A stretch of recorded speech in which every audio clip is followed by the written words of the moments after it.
There is a quiet assumption that most people carry with them as the years pass.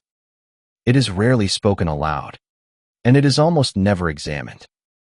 The assumption is this: that the body slows down, stiffens, and weakens simply because time has passed. That aging and decline are the same thing, woven together so tightly that separating them is impossible. But if you look closely at the research, if you examine the lives of those who have moved gracefully through their later decades, a different picture emerges. What we call aging is often something else entirely.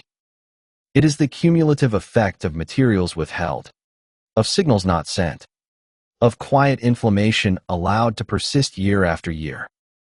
The body does not stop repairing itself because it is old. It stops repairing itself because it has run out of what it needs to do the job. The difference between a knee that moves smoothly and one that protests each step is not simply a matter of years lived. The difference between skin that holds its structure and skin that thins and frays is not just genetics. The difference between swelling that comes and goes and swelling that becomes a permanent companion is not inevitability. These are biological processes. And like all biological processes, they respond to conditions. There is a way of understanding the body that has been largely forgotten in the rush toward quick fixes and miracle solutions. It is not complicated, though it does require attention. It is not expensive, though it does require consistency. And it is available to anyone who wants to understand how their own structure was designed to be maintained. What follows is not a list of rules or a program to follow rigidly. It is an invitation to see the body differently, to recognize that much of what feels like aging is actually something far more within your influence than you have been led to believe. You are listening to the Longevity Library, where we archive the wisdom of healthy aging, the architecture of living well, understanding the body's natural design for longevity. There is a question that becomes more meaningful with each passing decade. What does it actually mean to age well? For some, the answer lies in the absence of pain.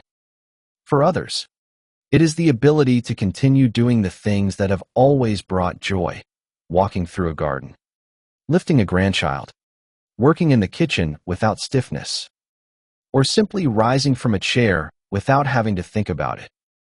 These are not small things. They are the foundation of independence and the quiet measure of a life lived on one's own terms.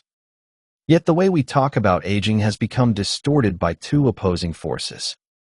On one side is the language of decline, which suggests that growing older is simply a process of watching the body wear down until nothing can be done. On the other side is the language of miracles, which promises that some newly discovered food, supplement, or protocol can reverse the effects of time entirely. Neither of these stories is accurate. Neither serves the person who simply wants to understand how their body works and what it needs to continue working well. This is an exploration of something different. It is not a guide to stopping the clock, because the clock does not stop. It is not a collection of tricks or secrets, because the body does not respond to tricks. It is, instead, an examination of the underlying principles that govern how the human organism maintains itself over time. It draws on observations from populations who have aged with unusual vitality, on research that has stood up to scrutiny, and on the simple biological reality that the body is constantly repairing, rebuilding, and adapting, provided it has what it needs to do so. The pages that follow are organized not as a checklist, but as a kind of map. They trace the terrain of healthy aging across several interconnected landscapes. The way we move, the way we eat, the way we manage the internal environment, and the way we remain connected to the world around us. The goal is not to prescribe a single path, but to illuminate the principles that make any path more likely to lead where you want to go. Part 1. The biological reality of the aging body. To understand what the body needs, it helps first to understand what is actually happening beneath the surface. The visible signs of aging, the stiffness in the knees, The swelling in the ankles, the skin that seems thinner than it once was, are not random. They are the external expression of internal processes that have been underway for decades. At the center of these processes is a family of proteins that most people have heard of, but few truly understand. Collagen is the most abundant protein in the human body, and it serves a function that is both simple and extraordinary. It holds things together. It is the scaffolding upon which the rest of the body is built. It gives structure to the skin, tensile strength to the ligaments, and cushion to the cartilage that prevents bones from grinding against one another. It is woven into the walls of blood vessels, keeping them flexible enough to expand and contract with each heartbeat. It is present in the tendons that attach muscle to bone and in the bones themselves, where it provides a flexible framework for minerals to cling to. In youth, the body produces collagen with remarkable efficiency. Wounds heal quickly. Joints move smoothly. Skin bounces back after being stretched or compressed. But this production does not continue at the same rate indefinitely. Sometime around the fourth decade of life, a gradual decline begins. By the time a person reaches their mid-60s, the body's output of new collagen has dropped significantly, by some estimates, to less than half of what it was in early adulthood. This decline has consequences that ripple through the entire body. In the joints, the cartilage becomes thinner and less resilient. The synovial fluid that lubricates the joint loses some of its viscosity, making movement feel rougher than it once did. In the ligaments and tendons, the loss of collagen means less tensile strength. These structures become more lax, less able to stabilize the joints they are meant to support. The result is often a feeling of wobbliness in the knees or ankles, a sense that the joints are not as trustworthy as they used to be. In the vascular system, the story is similar. Blood vessels rely on collagen to maintain their structure and flexibility. When that collagen is not adequately replaced, the vessel walls can become stiffer and more prone to microtears. In the lower legs, where gravity exerts constant pressure, this can lead to fluid leaking out of the vessels and into the surrounding tissues. This is one of the primary mechanisms behind the swelling that so many older adults experience in their feet and ankles, particularly after prolonged standing or sitting. None of this happens because the body has given up.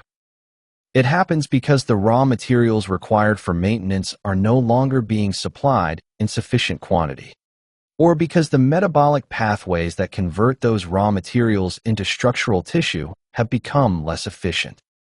The body is still trying to repair itself.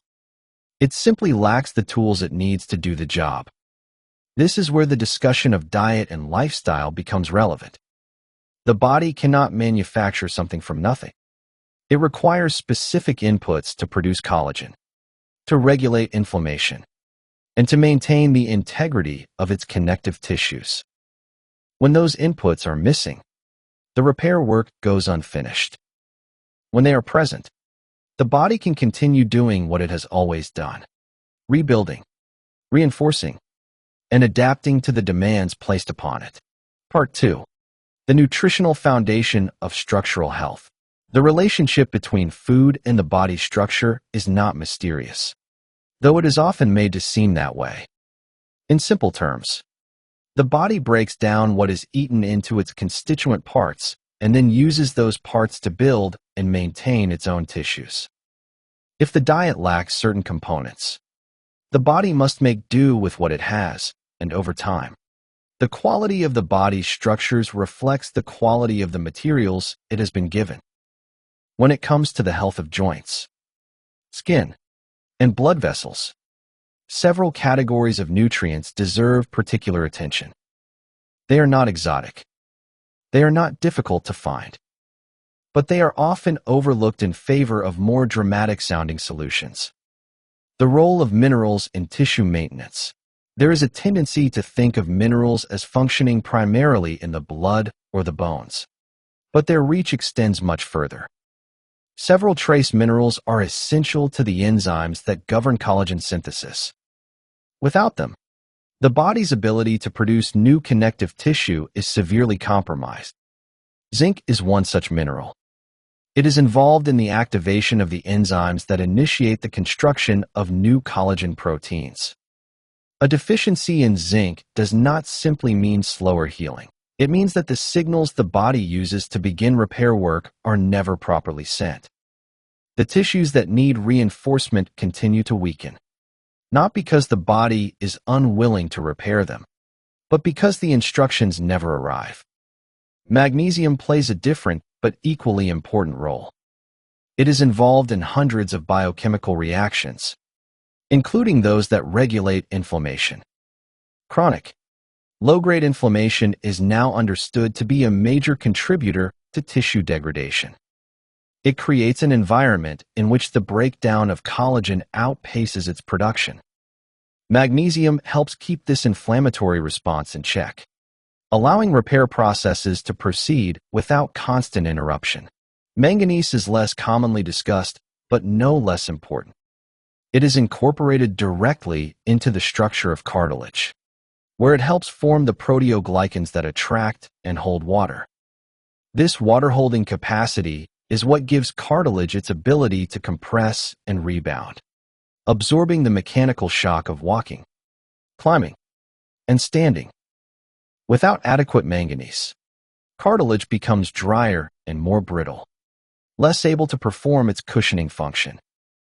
These minerals are not typically found in isolation. They occur together in certain foods, and consuming those foods provides them in a form the body recognizes and knows how to use. Seeds, for example, are particularly dense sources of these trace minerals. They are small packages of concentrated nutrition, designed by nature to contain everything needed to generate new life. When eaten regularly, they supply the body with the catalytic elements it needs to maintain its own structures. The importance of sulfur-containing compounds. Sulfur is not usually thought of as a dietary priority, but it is fundamental to the architecture of connective tissue.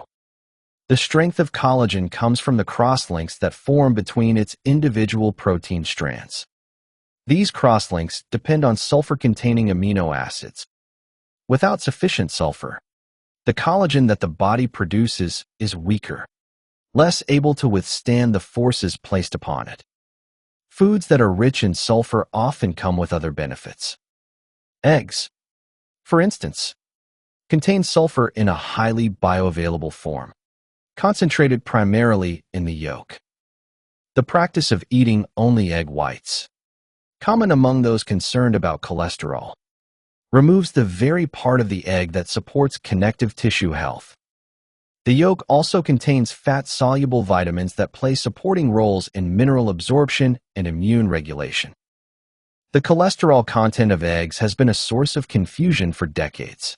More recent research has clarified that for most people, dietary cholesterol has a relatively modest effect on blood cholesterol levels. The body regulates its own production in response to intake, and the overall impact of whole eggs on cardiovascular health appears to be neutral or even positive for the majority of older adults. The more relevant consideration is what is lost by avoiding the yolk entirely. The value of eating the whole animal. Modern eating habits have drifted far from traditional patterns in one notable way: the tendency to consume only the muscle meat of animals while discarding the rest. This is a relatively recent development in human history, made possible by industrial agriculture and the processing capabilities of modern food production. For most of human existence, when an animal was consumed, it was consumed in its entirety. This matters because different parts of an animal contain different nutrients. Muscle meat is rich in protein and certain vitamins, but it is relatively low in the compounds that support connective tissue. Those compounds, collagen, gelatin, elastin, are concentrated in the parts of the animal that are themselves connective tissue: the skin, the bones, the tendons, the cartilage. When these parts are included in the diet, They provide the body with a direct source of the amino acids it needs to maintain its own connective structures. Glycine and proline, the two amino acids most abundant in collagen, are present in much higher concentrations in these tissues than in muscle meat alone. Consuming them provides the building blocks for repair in a form that requires minimal processing by the digestive system. This principle applies across species. The skin of poultry contains type 1 and type 2 collagen, the exact types found in human skin and cartilage. The soft bones of small fish, consumed whole, provide both collagen and the minerals needed to integrate that collagen into bone structure. The tendons of larger animals are among the most collagen-dense tissues available, requiring long, slow cooking to become palatable, but delivering a concentration of structural proteins that is difficult to obtain elsewhere. There is nothing mystical about this. It is simply a matter of matching the diet to the body's needs. The body is constantly breaking down and rebuilding its own tissues. If the raw materials provided through food match the composition of those tissues, the rebuilding process proceeds more smoothly. If the raw materials are mismatched, if the diet provides plenty of muscle-building protein, but little of the specific amino acids needed for connective tissue, the body must do extra work to convert what it has into what it needs. Over time, this inefficiency accumulates. Part 3. The inflammatory environment. It is not enough to provide the body with building materials. Those materials must be able to reach their destinations and be incorporated into tissue without interference. One of the most significant sources of interference is inflammation.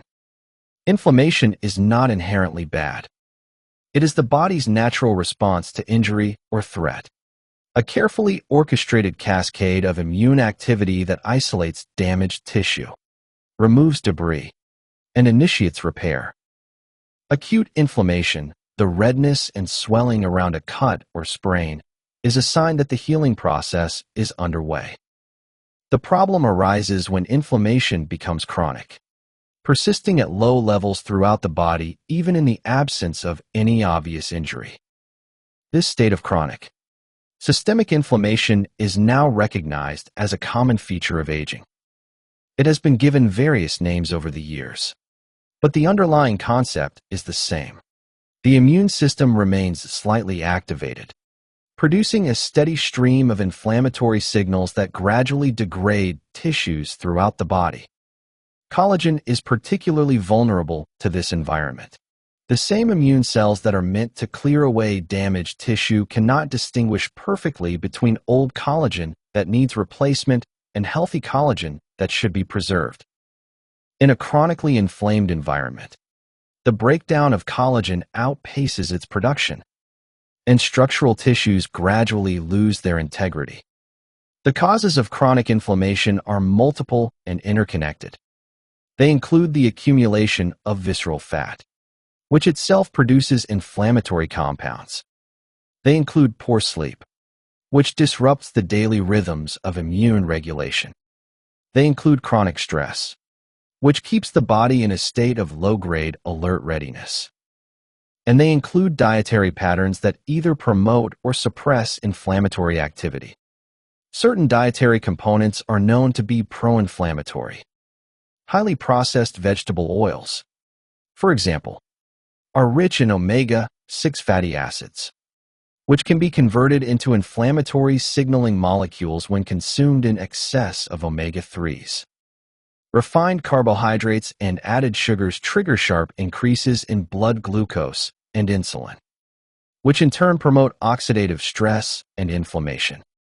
For some individuals, certain food components, like the proteins in gluten or dairy, can trigger immune reactions that add to the overall inflammatory load. Other dietary components have the opposite effect. The omega-3 fatty acids found in fatty fish and certain seeds are incorporated into cell membranes and serve as precursors to anti-inflammatory signaling molecules. The polyphenol in colorful plant foods act as antioxidants, neutralizing some of the oxidative stress that drives inflammation. The fiber in whole plant foods feeds beneficial gut bacteria, which in turn produce compounds that support immune regulation. The goal is not to eliminate inflammation entirely. That would be impossible and undesirable. The goal is to prevent it from becoming chronic and systemic, to keep it confined to those situations where it serves a genuine purpose. This requires attention to the cumulative effect of daily choices, the balance of fats in the diet, the presence or absence of plant compounds, the quality of sleep, the management of stress, the maintenance of a healthy body composition. Part 4. The mechanics of movement. The relationship between movement and structural health is bidirectional. Strong, well-supported joints make movement easier and more comfortable. But movement itself is also necessary for the maintenance of those joints. The body adapts to the demands placed upon it. When those demands diminish, the tissues that support movement begin to atrophy. This is not a moral failing or a sign of laziness. It is a biological reality. Cartilage, for example, has no direct blood supply. It receives its nutrients through a process of compression and release, like a sponge being squeezed and then allowed to expand again. When a joint is moved through its full range of motion, the cartilage is compressed, forcing out waste products. When the pressure is released, nutrient-rich fluid is drawn back in. This cycling of compression and release is how cartilage stays healthy. Without movement, it starves.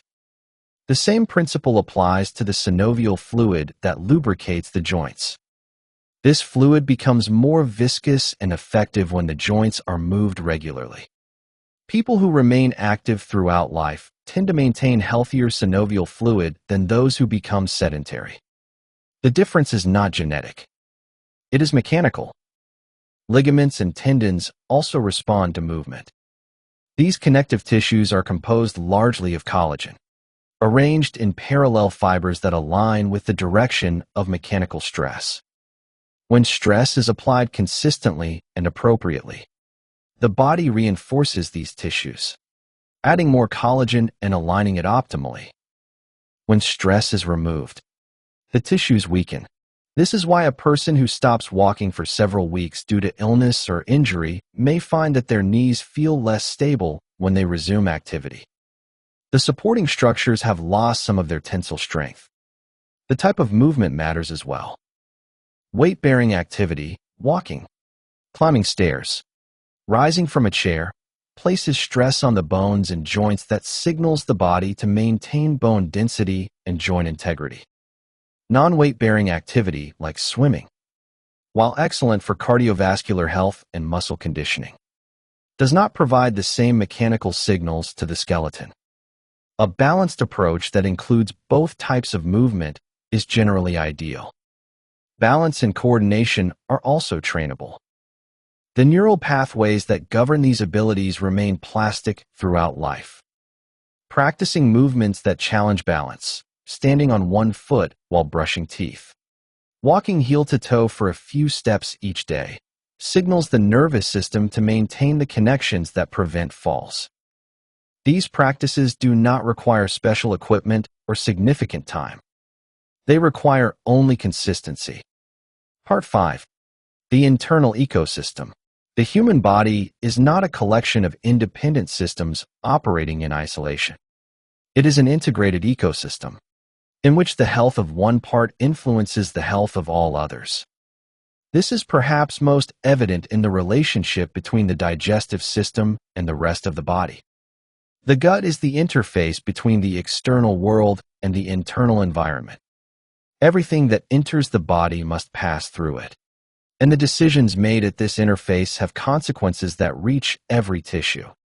The gut determines what nutrients are absorbed and what particles are kept out. It houses a vast community of microorganisms that influence immune function, inflammation, and even mood. When the gut is healthy, it performs these functions seamlessly. When it is compromised, the effects are felt throughout the body.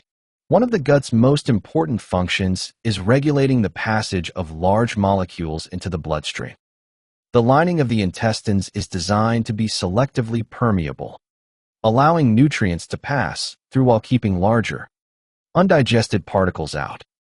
This barrier is maintained by tight junctions between the cells that line the gut. These junctions can become looser in response to various factors, certain medications, chronic stress, dietary irritants, imbalances in the gut microbiome. When this happens, larger molecules can enter the bloodstream, where they may be recognized by the immune system as foreign. The resulting immune activation adds to the overall inflammatory load. This is one mechanism by which diet affects systemic inflammation.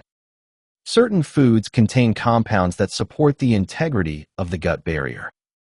The gelatin derived from connective tissues, for example, provides amino acids that are used by the cells lining the gut to maintain their structure. Fermented foods introduce beneficial bacteria that help crowd out potentially harmful strains.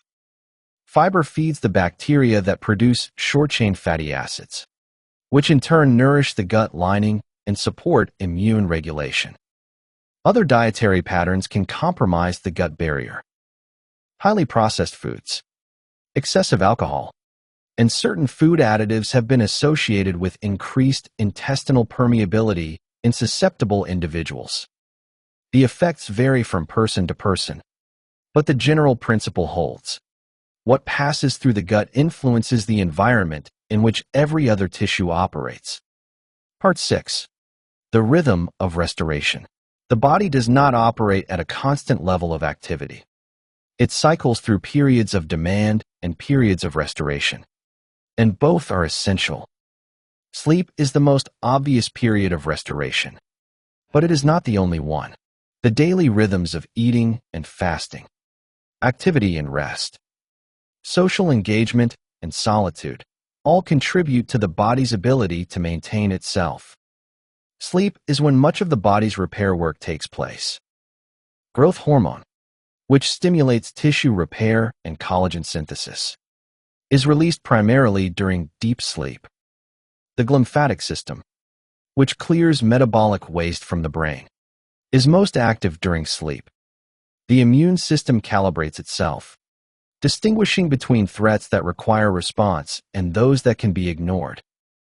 Consistent, high-quality sleep is not a luxury. It is a biological requirement for maintenance. The timing of eating also matters. The body processes food differently depending on when it is consumed. Insulin sensitivity, for example, is generally higher earlier in the day and decreases as the day progresses. Eating late at night means consuming food when the body is less equipped to handle it, which can lead to higher blood sugar levels and greater inflammatory activity. Allowing a sufficient interval between the last meal of the day and the first meal of the next, sometimes called time-restricted eating, gives the digestive system a period of rest and allows cellular cleanup processes to proceed more efficiently. Movement, too, has its rhythms. The body adapts to stress during periods of rest, not during the stress itself. This is why recovery days are as important as training days for anyone engaged in regular physical activity. The breakdown of tissue that occurs during exercise is followed by rebuilding during rest. Without adequate recovery, the rebuilding cannot keep pace with the breakdown, and the tissues gradually weaken rather than strengthen. The restoration cycle extends beyond the physical. Mental and emotional recovery matter as well. Chronic stress keeps the nervous system in a state of heightened alert, which in turn keeps inflammatory pathways active. Practices that promote relaxation, gentle movement, time in nature, engaging conversation, quiet reflection are not merely pleasant. They are physiological interventions that shift the body from a state of maintenance to a state of repair. Part 7. The social dimension. It is common to think of aging as a purely biological process, but this view misses something essential. Humans are social creatures. and the quality of our social connections has measurable effects on our physical health. The research on this is consistent and robust. People with strong social ties tend to live longer, healthier lives than those who are isolated. The mechanisms are multiple. Social engagement provides cognitive stimulation, keeping neural pathways active. It provides emotional support, buffering the effects of stress. It provides practical support, someone to notice when things are not quite right, someone to help when help is needed. It provides motivation, a reason to get up and move through the world. Isolation, by contrast, is a risk factor for poor health that rivals smoking or obesity in its impact. The chronically lonely show higher levels of inflammatory markers, poorer immune function, and faster cognitive decline. The body, it seems, is not designed to operate in isolation. It expects to be part of a network. Maintaining social connections in later life requires some intentionality. Friends move away. Family members become busy with their own lives. The natural opportunities for social contact that come with work or raising children diminish. Creating new connections through community groups, volunteer activities, shared hobbies becomes more important. These connections do not need to be numerous. They need to be genuine. There is also the question of purpose. People who feel that their lives have meaning, that they have something to contribute, tend to fare better than those who do not. Purpose can come from many sources: family, creative work, spiritual practice, service to others. It does not matter what form it takes. What matters is that it is present. Part 8. The cumulative effect. No single food, no single practice, no single intervention determines the course of aging. The body is too complex for that, and the influences on its health are too numerous. What matters is the cumulative effect of many small choices, repeated consistently over time. This is both discouraging and liberating. It is discouraging because it means there is no shortcut, no magic bullet that will undo decades of accumulated wear. But it is liberating because it means that every small choice matters. The walk taken today, the meal prepared with care, the conversation that lifts the spirits, each of these contributes something to the overall trajectory. None of them is sufficient on its own. Together, they add up to something significant. The body's capacity for repair does not disappear with age. It diminishes, yes, but it does not vanish. Given the right conditions, adequate materials, a favorable internal environment, appropriate mechanical stress, sufficient rest, the body will continue to maintain itself. It will continue to rebuild. It will continue to adapt. The question is whether those conditions are being met. The diet provides the building blocks. The lifestyle determines how those building blocks are used. The social environment shapes the context in which all of this occurs. And the cumulative effect of all these factors determines, to a remarkable degree, how well the body holds up over time. Part 9. Living with the body you have. There is a tendency, when discussing health and aging, to focus on what has been lost. The knees that no longer bend as easily. The energy that does not last as long. The recovery that takes longer than it used to. These observations are accurate, but they are incomplete. They leave out what has been gained, the knowledge of what matters, the patience to work with the body rather than against it, the perspective that comes from having lived through enough to know that most problems are temporary and most worries are overblown. The body that carries a person through later life is not the same body that carried them through youth. It has been shaped by decades of use, by injuries healed and adaptations made, by the accumulation of experience written into its tissues. It is not a machine that wears out. It is a living system that responds to everything it encounters. The goal is not to make it what it once was. That is not possible, and pursuing it leads only to frustration. The goal is to support it in being what it is now, to provide it with what it needs to continue functioning as well as it can. This is a more modest aim, but it is also a more achievable one. And it has the virtue of being grounded in reality rather than wishful thinking. The principles outlined here are not complicated. They do not require specialized knowledge or expensive equipment. They require only attention and consistency. Attention to what the body is saying, and consistency in responding to what it needs. The body asks for certain things. It asks for materials to build with. It asks for movement to keep its structure strong. It asks for rest to perform its repairs. It asks for connection to remind it why all of this matters. These are not difficult requests. They are easy to overlook in the rush of daily life. Easy to postpone until tomorrow. But the body does not work on a schedule of tomorrows. It works on a schedule of nows. What is provided today is what it has to work with today. What is withheld today cannot be made up for tomorrow in any simple way. This is not a cause for alarm. It is simply a fact, and facts are neutral. They are what they are. The question is what to do with them. The answer, for those who have lived long enough to know that easy answers are usually wrong, is to proceed with patience and attention. To do what can be done today. To provide what the body needs. And to trust that the small, consistent efforts will accumulate into something that matters. Conclusion. The architecture of a life. There is no final destination in the process of aging. No point at which the work is done and the results can be assessed. The body continues changing until the end, responding to everything it encounters, adapting as best it can to the conditions it faces. This is not a flaw in the design. It is the design itself. The architecture of healthy aging is not a blueprint to be followed rigidly. It is a set of principles to be applied flexibly, adapted to individual circumstances, modified as conditions change. What works at 60 may not work at 80.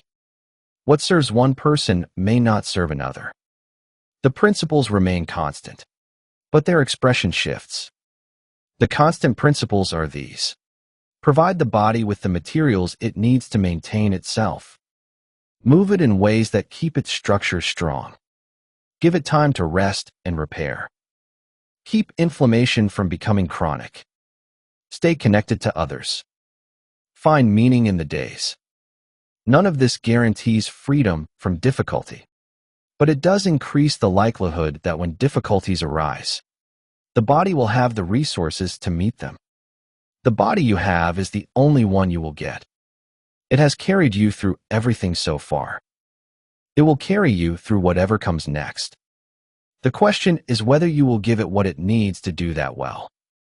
The answer to that question is written not in words, but in the cumulative effect of daily choices. What is eaten? How the day is spent? Whether rest is taken? Whether connection is maintained? Whether the small, consistent efforts are made? There is no finish line. There is only the ongoing process of living in a body, attending to its needs, and appreciating what it makes possible. That is enough. That has always been enough. The body you inhabit has carried you through every moment of your life. It has healed itself countless times without your conscious awareness. It has adapted to everything you have asked of it, and it will continue to do so, provided you give it what it needs. The single most important thing to understand is this. The body's ability to maintain itself does not disappear with age. It only becomes more dependent on the quality of what you provide. Perhaps you have noticed something in this exploration that resonates with your own experience. Perhaps a particular idea has sparked a memory, a question, or a new way of seeing. If so, the comments below are a place to share those reflections, not as testimonials, but as part of a continuing conversation among people who are thinking carefully about how to live well. If this library of wisdom has been valuable to you, there are other volumes to explore. Subscribing simply ensures you will not miss them as they are added. This is the Longevity Library. Listen, learn, and live longer.